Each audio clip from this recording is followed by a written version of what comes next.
সুপরিকল্পিতভাবে এই ঘটনাকে ভিন্ন খাতে প্রবাহিত করার অন্যায়ভাবে যে একটা প্রক্রিয়া চলছে এবং একটি বৃহত্তম রাজনৈতিক দল বিএনপি ও তার শীর্ষ নেতৃত্ব জনাব তারেক রহমানের চরিত্র হননের যে ঘৃণ্য অপচেষ্টা, তার প্রতিবাদে আজ আমরা আপনাদের সামনে উপস্থিত হয়েছি। আপনারা ইতিমধ্যে অবগত হয়েছেন যে একটি বিবেকবান রাজনৈতিক দল হিসেবে সাম্প্রতিককালে রাজধানী ঢাকার মিটফোর্ট এলাকায় সংঘটিত লালচাঁদ সোহাগ হত্যাকাণ্ডে বাংলাদেশ জাতীয়তাবাদী দল বিএনপি তার তীব্র নিন্দা, প্রতিবাদ ও দৃষ্টান্তমূলক শাস্তি দাবি করেছে এবং এই হত্যাকাণ্ডে সংশ্লিষ্টতা প্রমাণিত না হওয়ার পরেও যাদের নাম এসেছে তাদের মধ্যে বিএনপির সঙ্গে জড়িত যে দু একজনের নাম এসছে তাদেরকে দলীয় শৃঙ্খলা আলোকে আজীবন বহিষ্কারের মতো সর্বোচ্চ সাংগঠনিক ব্যবস্থা গ্রহণ করা হয়েছে। নিহতের পরিবার পক্ষ থেকে ইতিমধ্যে মামলার এজাহারের অসঙ্গতি সম্পর্কে বক্তব্য দেওয়া হয়েছে। তাদের বক্তব্য থেকে জানা যায় যে তাদের উল্লেখিত 3 জন অপরাধীদের নামের স্থলে এমন 3 জনের নাম সংযুক্ত করা হয়েছে যাদের বিরুদ্ধে তাদের কোনো অভিযোগ নেই। দুঃখজনক হলেও সত্য, নৃশংসতার মাধ্যমে এই হত্যাকাণ্ডে সরাসরি অংশগ্রহণকারীদের এ পর্যন্ত গ্রেপ্তার করা দূরে থাক, আইন প্রয়োগকারী সংস্থা এখনও তাদের নাম পরিচয় পর্যন্ত উদ্ঘাটন করতে সক্ষম হয়নি। তাছাড়াও আমরা বর্তমান সরকারের কাছে এই হত্যাকাণ্ডে সরাসরি অংশ নেওয়া ব্যক্তিদের গ্রেপ্তার এবং দ্রুত বিচারের পদক্ষেপ গ্রহণের দাবি জানিয়েছি। এমন দৃঢ় দলীয় অবস্থান থাকা সত্ত্বেও একটি চিহ্নিত মহল পরিকল্পিতভাবে আমাদের দল এবং শীর্ষ নেতৃত্বের শালীনতা ও চরিত্রহরণের দুঃসাহস প্রদর্শন করছে। সার্বিক বিবেচনায় আমাদের বেশ কয়েকটি বিষয় গুরুত্বের সাথে অনুধাবন করা প্রয়োজন বলে আমরা মনে করছি, কারণ বিষয়গুলো জনমনে কিছু প্রশ্নের উদ্রেক করেছে। এই হত্যাকাণ্ডের ঘটনা কোনো রাজনৈতিক স্বার্থসিদ্ধির জন্য ব্যবহার হচ্ছে কিনা এবং এর মাধ্যমে আসন্ন জাতীয় নির্বাচনের পরিবেশকে বিঘ্নিত করার জন্য বিশেষ কোনো মহলের প্ররোচনায় এই ধরনের ঘটনাকে অজুহাত হিসেবে ব্যবহার করা হচ্ছে কিনা এ নিয়ে সন্দেহ করবার যথেষ্ট অবকাশ রয়েছে। কুমিল্লার মুরাদনগরে সংঘটিত 3টি নৃশংস হত্যাকাণ্ড, কুমিল্লায় মসজিদের ইমাম হত্যা, খুলনায় যুবদল নেতা মাহবুব মোল্লাকে হত্যা ও রক কেটে দেওয়া, এমন হত্যাকাণ্ডের ক্ষেত্রে সকলের প্রতিবাদী কণ্ঠস্বর সমমানের ছিল কিনা সে বিষয়েও প্রশ্ন তোলা যেতে পারে। পরিকল্পিতভাবে দেশে অস্থিতিশীল পরিস্থিতি সৃষ্টির জন্য মিটফোর্ডের হত্যাকাণ্ডকে রাজনৈতিক দুর্বিসন্ধমূলকভাবে বাস্তবায়নে ব্যবহৃত হচ্ছে কিনা সে ব্যাপারে সন্দেহ করার যথেষ্ট কারণ রয়েছে। প্রকাশ্য দিবালোকে অসংখ্য মানুষের সামনে আইন প্রয়োগকারী সংস্থার নিকটবর্তী অবস্থান থাকা সত্ত্বেও এমন ঘটনার কোনো প্রতিরোধ না হওয়ায় পুরো ঘটনাটা সম্পর্কে জনমনে প্রশ্ন উদ্রেকের যথেষ্ট কারণ রয়েছে। জনসম্মুখের হত্যাকাণ্ডের প্রতিবাদ এবং প্রতিরোধ ছাড়া বিনা বাধায় ভিডিও ধারণ যুক্তিসঙ্গতভাবেই অনেক প্রশ্নের জন্ম দেয়।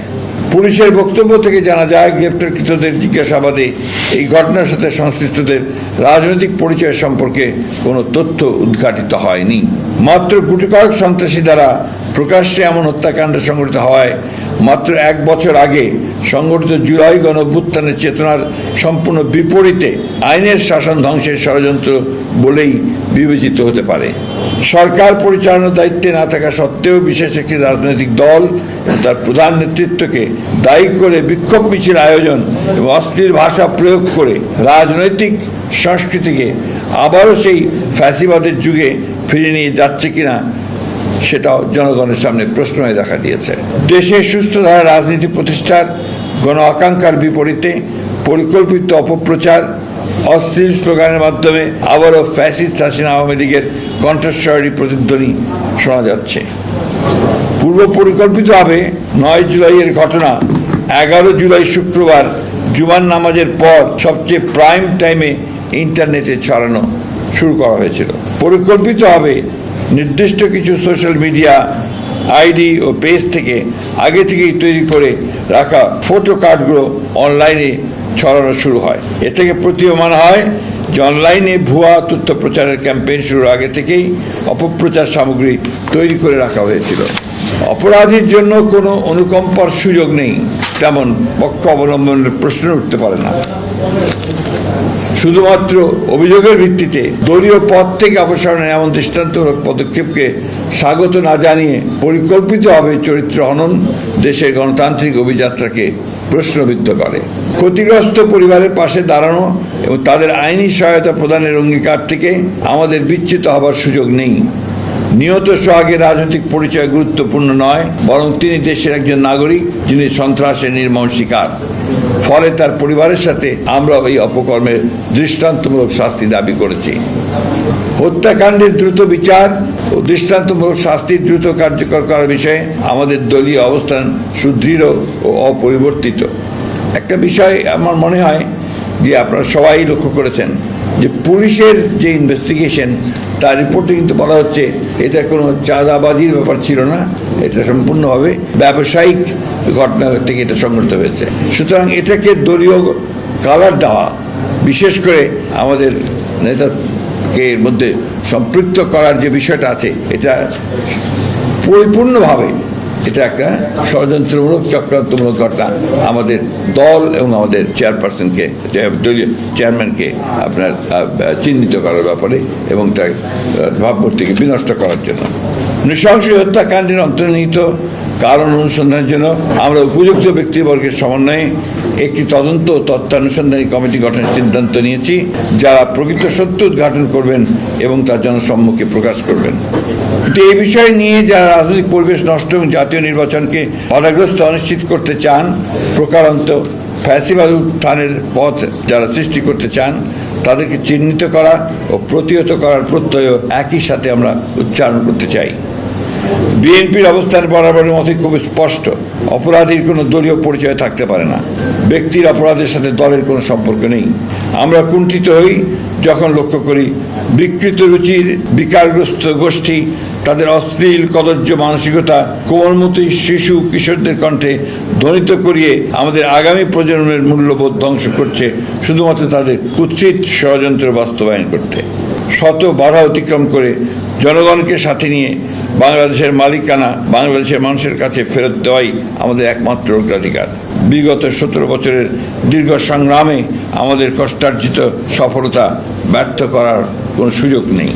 সুপরিকল্পিতভাবে দেশের বৃহত্তম জনপ্রিয় দলের বিরুদ্ধে কুৎসা রটনা, উদ্দেশ্যপ্রণোদিতভাবে দলের শীর্ষ নেতা যিনি শুধু একজন ব্যক্তি নন, তিনি দীর্ঘ 1.5 যুগ ধরে পরিচালিত স্বৈরাচার পতন আন্দোলনের প্রধান নেতা, সাফল্যের কারিগর, গণ অভ্যুত্থানের প্রাণপুরুষ, তার বিরুদ্ধে অশ্লীল কুরুচিপূর্ণ এমন বক্তব্য প্রদানের বিরুদ্ধে আমরা তীব্র প্রতিবাদ, নিন্দা ও ঘৃণা প্রকাশ করছি। দেশে গণতন্ত্র পুনঃপ্রতিষ্ঠার প্রত্যয়ে ঐক্যবদ্ধ জাতিকে বিভক্ত করার ষড়যন্ত্রকারীদের মুখোশ আজ উন্মোচিত।